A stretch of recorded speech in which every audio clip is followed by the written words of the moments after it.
ಇಲ್ಲಿ ಇಲ್ಲಿ ಇಲ್ಲಿ ಇಲ್ಲಿ ಸೆಂಟರ್. ಸೊ ಅಂದ್ರೆ ನೀವು ಅವಾಗ್ಲೇ ಹೇಳ್ತಾ ಇದ್ರಿ ಬಾಳೆ ಎಲೆಯಲ್ಲಿ ಬರಲ್ಲ ಅಂತ. ಮೇ ಬಿ ಬಾಳೆ ಎಲೆಯಲ್ಲಿ ಏನಾದ್ರೂ ತುಂಬಾ ಸೀರಿಯಸ್ ಆಗಿ ಟಿಆರ್ಪಿ ಅವ್ರದ್ದು ಫಿನಾಲೆ ಬಂದಿತ್ತಲ್ಲ, ಅದು ಫಸ್ಟ್ ಇದ್ರಲ್ಲೇ ಬಂದ್ಬಿಡುತ್ತೆ.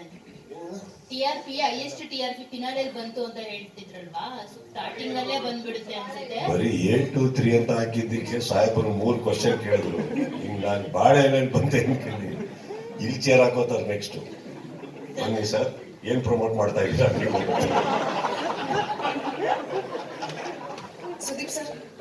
ಇನ್ನೊಂದು ನಂದು ಮೈನ್ ಕ್ವಶನ್ ಕೇಳಿಲ್ಲ ಅಂದ್ರೆ ನನ್ನ ಬಾಳೆಯಲ್ಲಿ ಎಷ್ಟು ಡಿಸ್ಟರ್ಬ್ ಮಾಡ್ತಾರೆ. ಮೇನ್ ಕ್ವಶನ್ ಬಿಟ್ಟಾಗ್ಬಿಟ್ಟು ಎಸ್ ಮ್ಯಾಮ್ ಏನ್ ನೋಡ್ತೀನಿ ತಲೆಯಲ್ಲಿ ನೀವು ಬಾಳೆ ಅಂದ್ರೆ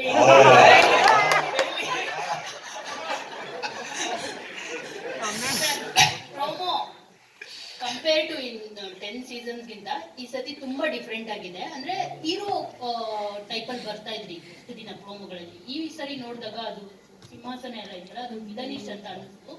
ಅಂದ್ರೆ ಹೋದ್ ಸೀಸನ್ ಅಲ್ಲಿ ನೀವು ತುಂಬಾ ಕ್ಲಾಸ್ ತಗೊಂಡಿದ್ರಿ ಕಂಟೆಸ್ಟೆಂಟ್ ಗಳಿಗೆ ಅವ್ರು ತಪ್ಪು ಮಾಡಿದಾಗ. ಈ ಸತಿ ಇಲ್ಲಿ ನಾನು ಹೀರೋ ಆಗಿ ಬರ್ತಿಲ್ಲ, ವಿಲನ್ ಆಗಿ ಬರ್ತೀನಿ. ಇನ್ನೂ ಏನಾದ್ರು ತಪ್ಪು ಮಾಡಿದ್ರೆ ಸಖತ್ ಕ್ಲಾಸ್ ತೆಗಿತೀನಿ ಅನ್ನೋ ತರ ಇದೆ. ಅಂದ್ರೆ ಹೆಲ್ ಅಂಡ್ ಹೆವೆನ್ ಕಾನ್ಸೆಪ್ಟ್ ಇರೋದ್ರಿಂದ ರೈಟ್. ಯಾಕೆ ಆ ಪ್ರೋಮೋ ಆ ಟೈಪ್ ಶೂಟ್ ಆಗಿದೆ? ಇಲ್ಲ ಕ್ಲಾಸ್ ಆಗಿ ಬರೋದಕ್ಕೂ ಆಕ್ಚುಲಿ ನೆಕ್ಸ್ಟ್ ನೋಡಕ್ ಹೋದ್ರೆ ಅವರು ಕಾನ್ಸೆಪ್ಟ್ ಮೇಲೆ ಹೋಗಿದ್ದಾರೆ ಈ ಸರಿ. ಗಾನ್ ದಿ ಕಾನ್ಸೆಪ್ಟ್ ಆಫ್ ಸ್ವರ್ಗ ನರಕ. ಸೊ ಅವ್ರು ಆ ತರ ಮಾಡಿ ಬೇಕು ಒಂದು ಹೆವೆನ್ ಅಂಡ್ ಹೆಲ್ ಅದೇ ಫೀಲ್ ಅಲ್ಲೇ ಇರಲಿ ಎಲ್ಲ ಅನ್ಬಿಟ್ಟು ದೇವ್ಡ್ ಅಂತ ಅಷ್ಟೇ, ಏನೇನಿಲ್ಲ. ಸುದೀಪ್ ಸರ್ ಇಲ್ಲಿ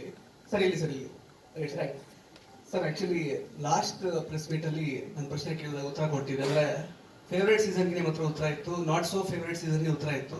so season 10 actually high rated, ಅಂದ್ರೆ ತುಂಬಾ ಟಾಪ್ ರೇಟೆಡ್ ಆಗಿ ಬಂದಿದೆ. ನಿಮಗೆ ಯಾವ ರೀತಿ ಎಕ್ಸ್ಪೀರಿಯನ್ಸ್ ಕೊಟ್ಟಿದೆ ಅಂತ ಈ ಒಂದು season? I think Prakash and team, Prashanth and team, Sushmaji, I think they walk in. ಅವರು ಒಳಗಡೆ ವಾಕ್ ಮಾಡಬೇಕಾದ್ರೆ ಫಸ್ಟ್ ಸೀಸನ್ ಅವರಿಗೆಲ್ಲರಿಗೂ ಫಸ್ಟ್ ಸೀಸನ್ ಇದು. I think the intention was very high. The adrenaline rush they walked out ತುಂಬಾ high ಇತ್ತು. I think 10 season success at 10th season ಇವಾಗ for example let me tell you sir, normally TRP rating however you term it graph ಅಲ್ಲಿ ಹೋಗ್ತಾ ಇರುತ್ತೆ. But if you realize this time inaugural episode opened up with a very high number, never before. That is something ನಮ್ಗೆ ಯಾರಿಗೂ ಅರ್ಥ ಆಗಲಿಲ್ಲ. Normally ಹೋಗ್ತಾ ಇಷ್ಟ ಆಗಿ ರೇಟಿಂಗ್ ಜಾಸ್ತಿ ಆಗಿ